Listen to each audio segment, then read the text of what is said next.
Well, economist and political analyst Dr. Acheampong says the credibility of flag bearers and their running mates will be one of the deciding factors in the 2024 general election. Speaking on Joy News PM Express, Dr. Acheampong explained the electorates have been shown a number of promises that the candidates are already making.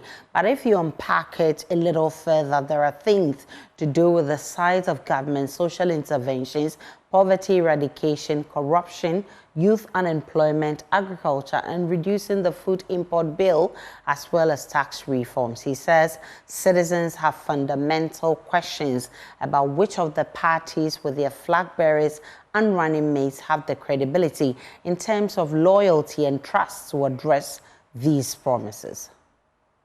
A growing dissatisfaction amongst many citizens when it comes to politics, and the outcome of politics being the ability to deliver good public services and improve their economic well-being.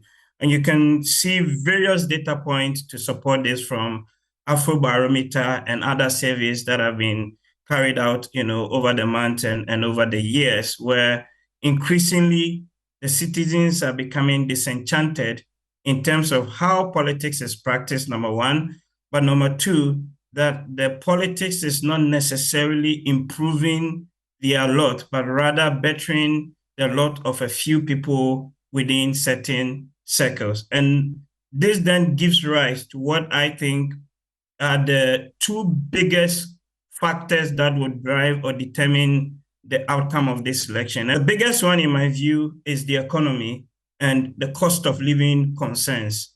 There are a number of surveys around, and I'm sure both parties have been polling, Ghanaians to ask about, their concerns.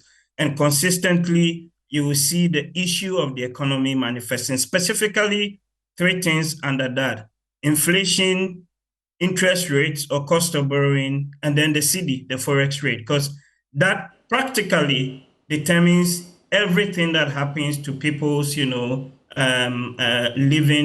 within the country, especially if you're living in some of the more urban settings in this country, where again the data shows that urban inequality actually is on the rise and people are becoming more and more poorer. The second thing that would matter a lot to citizens, and the credibility of the candidate and also their running mate, right?